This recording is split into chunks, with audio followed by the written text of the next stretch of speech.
વેદ વ્યાસ રચિત શિવ મહાપડ ગ્રંથમાં ભગવાન મહાદેવના ભક્તો માટે ભગવાન મહાદેવની ભક્તિનું દિવ્ય માર્ગદર્શન કર્યું છે.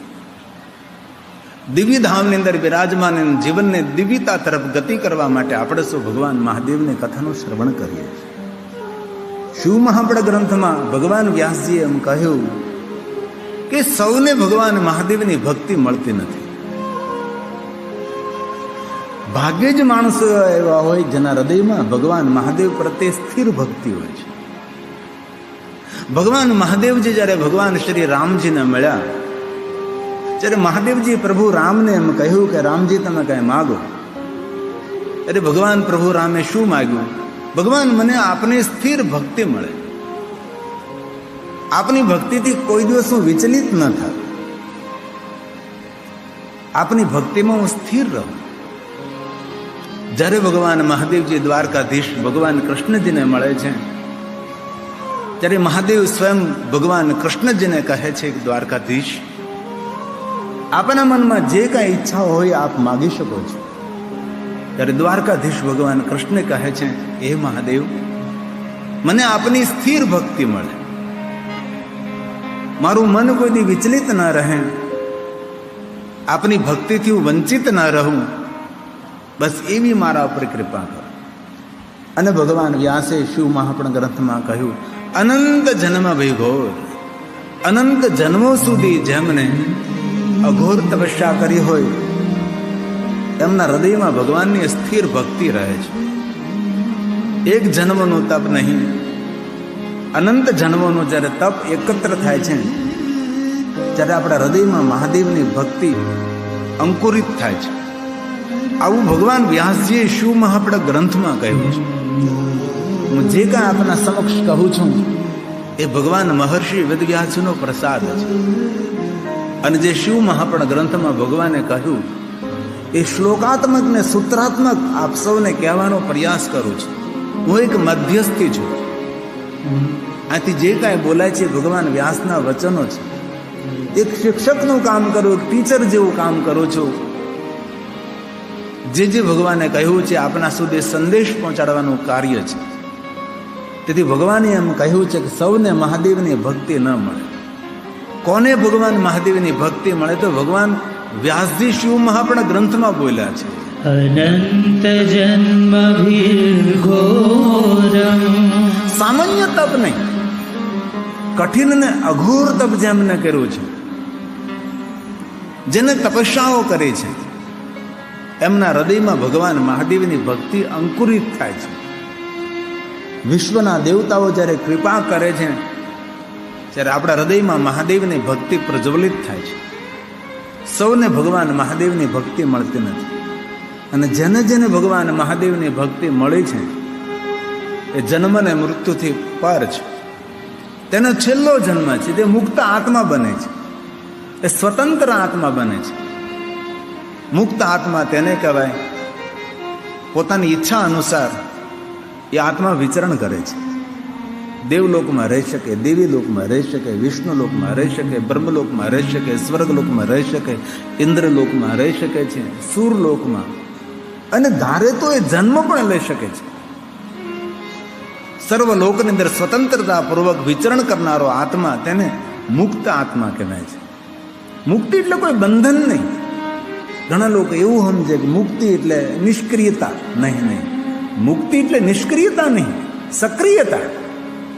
નિરંતર એ આત્મા વિચરણ કરતો રહે છે, એને મુક્ત આત્મા કહેવાય. ભગવાન વિષ્ણુજીએ શિવ મહાપડ ગ્રંથમાં એમ કહ્યું કે હે દેવતાઓ સાંભળો, મુક્ત આત્મા કોઈના આંગણે જ્યારે જન્મ લે છે ત્યારે એ સ્વયંભૂ મહાદેવનો ભક્ત હોય છે. એને મહાદેવની ભક્તિ પ્રત્યે માર્ગદર્શન કરવું પડતું નથી.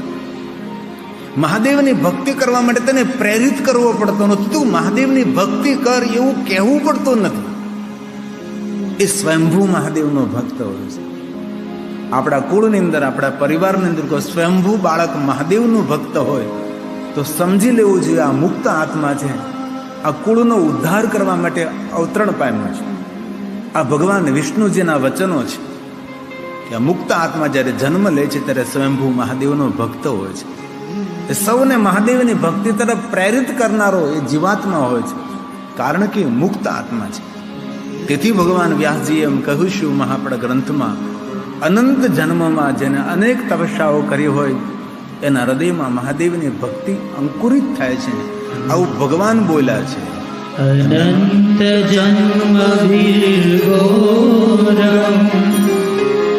યદિ તપ્તમ તપસ્તદા.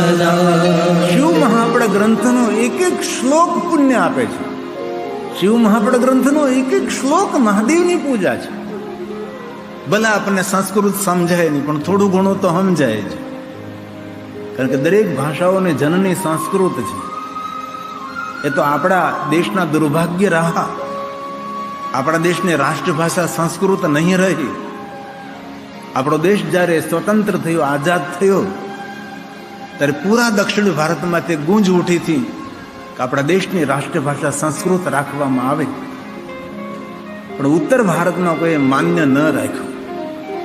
વિશ્વના દરેક દેશોની અંદર જે દેશના ધર્મગ્રંથોની ભાષા છે એ જે તે દેશની રાષ્ટ્રભાષા છે. આપણા ધર્મગ્રંથોની ભાષા સંસ્કૃત છે. વિશ્વના દરેક દેશોમાં એક જ આપણો ભારત દેશ એવો છે જે આપણા ધર્મગ્રંથોની ભાષા છે એ આપણી રાષ્ટ્રભાષા નથી. જો આપણા દેશની રાષ્ટ્રભાષા સંસ્કૃત રહી હોત તો આજે જે રીતે આપણે હિન્દી સમજી શકીએ છીએ એટલું જ આપણે સંસ્કૃત સમજી શકતા હોત. કારણ કે રાષ્ટ્રભાષાના સ્વરૂપે ફરજિયાત સ્કૂલમાં ભણાવવામાં આવતું હોત. આપણી સંસ્કૃતિ, આપણા સંસ્કાર, આપણી વિરાસત એ સંસ્કૃત ભાષામાં છુપાયેલી છે. તેથી ભલે શ્લોક સમજાય નહીં, આલોક અને પરલોકને પાવન કરનારા એક એક શ્લોક ભગવાન મહાદેવની વંદના છે, પુણ્ય આપનાર છે, કર્ણ રસાયણ છે. સદાશિવ્યા સદાશિવ્યા સદાશિવ્યા વિશેષતઃ વિશેષ પ્રકાર से सेवन करता रहिए, श्रवण करता रहिए, श्रवण करता रहिए, सुनते रहे, सुनते रहे.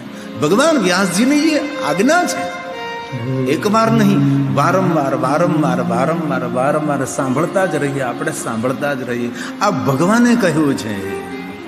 સદા સેવ્યા સદા સેવ્યા સદા સેવ્યા વિશેષતઃ પ્रणસ કથા પરમ પાવની એત શિવ પુરાણસ્ય કથા પરમ પાવની કથા પરમ પાવની. મનુષ્ય માત્રને પવિત્રતાનું દાન કરનારી આ ભગવાનની કથા છે. તેથી કોને મહાદેવની ભક્તિ મળે? તો ભગવાને વચન આપ્યું કે અનંત જન્મમાં જેને તપ કર્યું હોય એને ભગવાન મહાદેવની ભક્તિ મળે. સૌને ભગવાન મહાદેવ પ્રત્યે ભાવ પ્રગટ થતો નથી. ભાગ્યે જ મહાદેવ પ્રત્યે સૌને સાચો ભાવ પ્રગટ થાય છે. તેથી ભગવાન બોલ્યા છે, અનંત જન્મ વિર્ઘોરમ યદિ તપ્તમ તપસ્તદા ત્વયિ ભક્તિર મહાદેવ ભવિતાયન પાયિની ભવિતાયન પાયિની. એમને જ મહાદેવની ભક્તિ મળે છે. વિષ્ણુ ભગવાને દેવતાઓને એક વાત બહુ સરસ કરી. દેવતાઓ, તમે પરોપકારી માતા પિતા કોને માનો છો? ત્યારે દેવતાઓએ પોતાની બુદ્ધિ અનુસાર ભગવાને વિષ્ણુને જવાબ આપ્યો કે જે મા બાપ પોતાના દીકરા દીકરીઓ માટે જમીન, જાગીર, ધન, સંપત્તિ, વૈભવ, રાજપાટ છોડીને જાય એ માતા પિતા પરોપકારી છે. આવું દેવતાઓએ ભગવાન વિષ્ણુને કહ્યું. કયા માતા પિતાને તમે પરોપકારી માનો છો? તો દેવતાઓએ એમ જ કહ્યું કે ભાઈ જે ધન, સંપત્તિ, વૈભવ, રાજપાટ અને વૈભવ છોડીને જાય એ મા બાપને પરોપકારી માતા પિતા સમજવા. જ્યારે ભગવાન વિષ્ણુએ કહ્યું છે કે દેવતાઓ એવું નથી, તે જ માતા પિતા સંતાનો માટે પરોપકારી છે જે માતા પિતા પોતાના બાળકોને ભગવાન મહાદેવની ભક્તિનો વારસો આપે છે. એ માતા પિતા પરોપકારી માતા પિતા છે. ધન સંપત્તિ વૈભવે દુઃખ અને સંકટમાંથી મુક્તિ ન આપી શકે, પણ હે દેવતાઓ, ભગવાન મહાદેવની ભક્તિ એ ભયમાંથી મુક્તિ આપી શકે છે. નિર્ભયતાનું વરદાન ભગવાન શિવની ભક્તિ આપે છે. તેથી હે દેવતાઓ, પરોપકારી માતા પિતા એ તેને સમજવા જે મા બાપ પોતાના બાળકોને મહાદેવની ભક્તિ તરફ પ્રેરિત કરે છે, જે મા બાપ પોતાના સંતાનોના હૃદયમાં મહાદેવની ભક્તિનું બીજનું વાવેતર કરે છે અને એના હૃદયમાં ભક્તિનું બીજ અંકુરિત બને અને તેના જીવનમાં સુખ અને શાંતિ વ્યાપે, આવા માતા પિતાને પરોપકારી માતા પિતા સમજવા. આવું ભગવાન વિષ્ણુએ શિવ મહાપડ ગ્રંથમાં દેવતાઓને કહ્યું છે. ગઈકાલે આપણે કથાનું શ્રવણ કરતા હતા કે નારદજીના મનમાં એક વિચાર પ્રગટ થયો. કેવો વિચાર પ્રગટ થયો? તપો અર્થમ મન આદતે, મારે તપ કરવું છે. આપણે કાલે એક શ્લોકમાં નારદજીની ઓળખાણ કરી હતી કે નારદજી કોણ છે. એક સમયે વિપ્રા, પહેલો તો નારદજી બ્રાહ્મણ છે. નારદ કોણ છે? તો કે નારદો મુનિસતમાં, નારદજી મુનિઓમાં શ્રેષ્ઠ છે. નારદજીની ઓળખાણ કઈ? તો કે બ્રહ્મપુત્રો, બ્રહ્માજીના માનસ પુત્ર છે નારદજી. નારદજીનો સ્વભાવ કેવો છે? આનંદી, રમૂજી, એકદમ હળવો, નિરઅહંકારી નારદ, સરળ છે નારદજી. નારદજીની દિવ્યતા છે, નારદજીની પ્રસન્નતા છે, વિનિતાત્મા. આમાં એક દિવ્ય સ્વભાવના નારદજી છે. ના આ નારદના મનમાં એક વિચાર અંકુરિત થયો, તપો અર્થ મન આદધે, મારે તપ કરવા જવું છે. તો વિચાર આવ્યો કે હું તપ કરવા જવું છે તો મારે કઈ જગ્યાએ જવું જોઈએ, તપસ્યા ક્યાં કરવી જોઈએ મારે. તો તે સમયે હિમાલય પહાડનું ચિત્ર મનમાં ચિત્રિત થયું.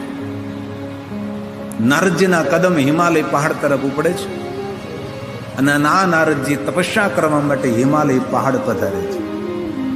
તપસ્થાનની શોધ કરે છે કે અમારે ક્યાં બેસીને તપ કરવું જોઈએ.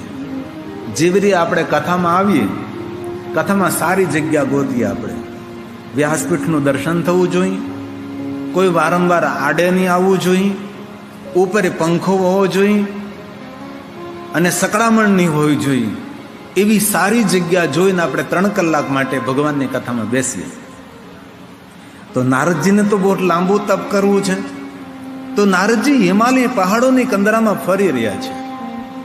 ઊંચા ઊંચા હિમાલય પહાડો છે, બરફની મોટી મોટી ચટ્ટાનો છે, પહાડોમાંથી સુંદર જલના ઝરણાઓનો કલબલાટ છે, ઘટાદાર સુંદર સુંદર વૃક્ષો છે, સુંદર પક્ષીઓનો કલરવ છે. એટલું સુંદર હિમાલય પહાડનું શીતલ દિવ્ય વાતાવરણ છે. દિવ્ય વાતાવરણની અંદર મન પ્રફુલ્લિત રાખી, મન પ્રસન્નતાને પ્રાપ્ત કરી નારદજી હિમાલય પહાડમાં વિચરણ કરી રહ્યા છે. ગંગાના તીરે તીરે નારદજી જતા હતા. સુંદર ઊંચા ઊંચા પહાડોની ઉપર મોટા મોટા વૃક્ષો છે. આકાશમાં જતા વાદળાઓને વૃક્ષો રોકવાનો પ્રયાસ કરે છે. ત્યારે નારદજીને એવું થયું કે આ પહાડો બધા ઊંચા હાથ કરી કરીને વાદળાને રોકાવાનો પ્રયાસ કરે છે. વાદળોને કહે છે રોકાઈ જાઓ, રોકાઈ જાઓ, પણ વાદળો પોતાની ગતિને છોડતા નથી. પહાડ જાણે ઊંચા હાથ કરી કરી અને વાદળોને કહે કે હિમાલય પહાડમાં રોકાઈ જાઓ, રોકાઈ જાઓ, પણ વાદળો હંમેશા પોતાની ગતિની જારી રાખે છે. આવું સુંદર દિવ્ય દર્શન હિમાલય પહાડનું શીતળ વાયુ છે. સુંદર પુષ્પોની સુગંધ છે, પક્ષીઓનો કલરવ છે, સુંદર પતંગિયાઓ ઉડે છે, જલના ઝરણાઓનો કલબલાટ છે ને જંગલના વૃક્ષોનું મૌન જોઈ નારદજીને ઘણી બધી પ્રેરણાઓ મળવા લાગી છે. આવો સુંદર હિમાલય પહાડ છે. આમ નારદજી જતા હતા એટલે હિમાલય પહાડમાં એક ગુફા જોઈ અને ગુફા જોતા જ નારદજીનું મન ત્યાં આકર્ષણ કરે. કેટલી સુંદર ગુફા છે, અત્રે રમણીય છે, શોભાયુક્ત છે આ તો. અને એક શ્લોકમાં એક ગુફાનું વર્ણન કર્યું કે આ ગુફા કેવી છે અને ક્યાં છે, કઈ જગ્યાએ છે. આને કહેવાય શબ્દ ચિત્ર. શબ્દોના પણ ચિત્રો હોઈ શકે છે. અને ભગવાન વ્યાસે આ ગુફાનું વર્ણન કર્યું છે. હિમાલય હિમ શૈલ ગૃહા ગુહા મતલબ ગુફા. કેવી સુંદર છે. કાચી દેકા પરમ શોભના. સુંદર શોભાયુક્ત ગુફા છે. આમ નારદજી નજદીક ગયા ને ત્યાં નારદજીનું મન શાંત થવા લાગ્યું છે. અને પાછી એ ગુફાની સામે સુંદર એક નદીનો જલ પ્રવાહ વહે છે. તેથી ભગવાને કહ્યું, યાત સમીપે સુર નદી. ગુફાની સામે સુર નદી. સુર નદી એટલે દેવતાઓની નદી. દેવતાઓની નદી એટલે ભાગીરથી માતા ગંગાનો જલ પ્રવાહ વહી રહ્યો છે. તમે જો તો કરાવ, સુંદર ગંગાનો જલ પ્રવાહ વહેતો હોય, એ ગંગાના જલ પ્રવાહના કિનારે સુંદર ગુફા હોય અને શોભાયુક્ત સુખ આપનારી સુવિધાયુક્ત ગુફા છે. અને હિમાલય પહાડની ગંગા એ ધીરે ધીરે ન ચાલે. આમાં જેને જેને 4 ધામની યાત્રા કરી હોય તેને ખબર હોય, જે ગંગોત્રી ગયા છે તેમને ખબર હોય કે હિમાલય પહાડની ગંગા એ ધીરે ધીરે ન ચાલે. હિમાલય પહાડની ગંગા કઈ રીતે ચાલે? સદા વહતી રેગતઃ. સદા વહતી વેગથી વહેતો ગંગાજીનો જલ પ્રવાહ છે. અને એક વાત કહેતા ખૂબ આનંદ થાય છે કે આપણી આ દિવ્ય ધામની કથા માતા ગંગાની ઉપસ્થિતિમાં કથા છે. આપણે માતા સ્વયં ગંગા બિરાજે છે. આપણે બધા જ ભાઈઓ હરિદ્વાર ગયા, ગંગા કિનારે સુંદર યજ્ઞ કર્યો અને સુંદર મંત્રોનું ઉચ્ચારણ કરતા કરતા ગંગાજળની 108 લોટી લઈ અને ગંગાજળનો કુંભ લઈ 12 જ્યોતિર્લિંગમાં આમંત્રણ આપવા માટે ગયા. ગંગાજળનો કુંભ લઈ ગામડે ગામડે સમગ્ર ગુજરાતની અંદર જેમને યાત્રા કરી, પૂરી આ થીમ એ ગંગાજળને ધ્યાનમાં રાખીને ઊભી કરવામાં આવી છે. અને ગંગાજીની સુંદર આરતી જે રીતે હરિદ્વારમાં થાય એવી જ રીતે આ કથા પૂર્ણ થયા પછી આપણા પટાંગણની અંદર જ્યાં 12 જ્યોતિર્લિંગની પ્રતિકૃતિ છે તેની સામે જે રીતે હરિદ્વારમાં આરતી થાય તે રીતે અહીંયા આપણા દિવ્ય ધામની અંદર માતા ગંગાની આરતી રોજ કથા પૂર્ણ થયા પછી કરવામાં આવે છે. આપણી કથા 6 વાગે પૂર્ણ થાય, શિવ મહાપ્રભુ ભગવાનની આરતી આપણે કરી લઈએ અને શિવ મહાપ્રભુ ભગવાનની આરતી પૂર્ણ થાય એટલે સૌ શ્રોતા ભાઈઓ બહેનો સૌ પટાંગણમાં મેદાનમાં બેસે. એવું ફિલિંગ થાય કે જેને હરિદ્વારમાં આપણે ગંગાની આરતીનું દર્શન કરી રહ્યા છે. અત્યારે ટેલિવિઝનમાં જે તમે જુઓ છો એ કાલના દ્રશ્યો છે. ગઈકાલે જે આપણે ગંગાજીની આરતીનું દર્શન કર્યું, કથા પૂર્ણ થયા પછી એ ઝાંખી અત્યારે આપણે ટેલિવિઝનમાં જોઈ રહ્યા છીએ. જે કથા પૂર્ણ થયા પછી એ આરતીનું સુંદર દર્શન આજે પણ રોજ પણ પૂરેપૂરા દિવસો આરતીનું દર્શન આપણને સૌને થશે. અને મહેમાનોને પણ સન્માનિત કરવામાં આવે તો ગંગાજળની લોટી સાથે સન્માનિત કરવામાં આવે, ગંગાજળના કુંભ સાથે તેનું સન્માન કરવામાં આવે. કોઈ એમ કહે કે ગંગાજીમાં સ્નાન કરવાથી મનુષ્ય પાપમાંથી મુક્ત થાય, પણ શિવ મહાપ્રભુએ એવું કહ્યું કે ગંગાજીને યાદ કરવા માત્રથી માણસનું મંગલ નહીં, સુમંગલ સર્વમંગલ થાય. એવા માતા ગંગા છે. અને પૂરા આપણા કથા મંડપની અંદર માતા ગંગાજી બિરાજે છે. આ જેટલા કુંભ આપણે જોઈએ છે બધા કુંભમાં માં ગંગા બિરાજે છે. અને અમારા બધા જ દિવ્ય ધામના પરિવારના ભાઈઓ આ ગંગાનો કુંભ લઈ પૂરી ગુજરાતની યાત્રા કરી, જ્યોતિર્લિંગોમાં આમંત્રણ આપ્યું અને સુંદર માતા ગંગાજીને સાથે રાખી દિવ્ય ધામને એક દિવ્ય શરૂઆત આપણે સૌ કરવા જઈ રહ્યા છીએ. કાલે કહ્યું રાજુભાઈ કે આપણે 2029માં આપણે શિલાન્યાસ, પણ જ્યાં મહાદેવની કથા થતી હોય ત્યાં કોઈ વસ્તુની કમી ન રહે. આપણા દિવ્ય ધામની અંદર વેરાય માતાજીનું જે આપણે મંદિર નિર્માણ કરવાનું છે એ આપણે ધારીએ એ પહેલા પણ એ મંદિર નિર્માણ થઈ જશે. આજે ભગવાનના આશીર્વાદ છે અને તમારા સૌનો શુદ્ધ ભાવ છે, તમારા સૌનું સંગઠન છે, તમારા સૌનો દિવ્ય ભાવ છે. એક દિવ્ય ધામના સભ્યને મેં જોયા છે નિસ્વાર્થ સેવા કરે છે. આ કેટલા મહિનાઓની મહેનત, પરમ દિવસે ભગવાન શિવે પોતાનું તાંડવ ખેલી ને બધું સરખું કરી નાખ્યું, છિન્ન ભિન્ન થઈ ગયું. દુર્જનો રાજી થયા હશે, પણ સજ્જનોની શક્તિને કોઈ ઓળખી ન શકે. એક રાત્રિમાં ફરી પાછું હતું તેવું ને તેવું આપણા દિવ્યધામના દરેક સભ્યોએ સેવા કરી અને ઊભું કર્યું છે. હું જોતો હતો, બાળકો પણ સેવા કરતા હતા, હવે વૃદ્ધ દાદાઓ પણ સેવા કરતા હતા. એક એક માણસ પૂરી આખી રાત્રિ આંખનું પલક ન માર્યું, જોલું ન ઝબકાયું, એવી મહેનત કરી અને ફરીવાર પાછી કથાનો પ્રારંભ કર્યો. લોકો બોલવા લાગ્યા, પણ નહીં, આ તો પ્રકૃતિનું તાંડવ છે. અવકાશ યાત્રિકો એમ કહે છે કે આ પૃથ્વીની એક પલ માટે સુરક્ષા નથી, એ તો ભગવાન આપણે રક્ષા કરે છે. આકાશનો એક એક તારો પૃથ્વી માટે ખતરો છે, પૂરો સમુદ્ર પૃથ્વી માટે ખતરો છે. આવી અનેક બધી સુનોતી છે, પણ રક્ષા હંમેશા ઈશ્વર કરે, રક્ષા હંમેશા ભગવાન કરે છે. તેથી આપ સૌની શ્રદ્ધા, આપ સૌનો વિશ્વાસ અને ખાસ તો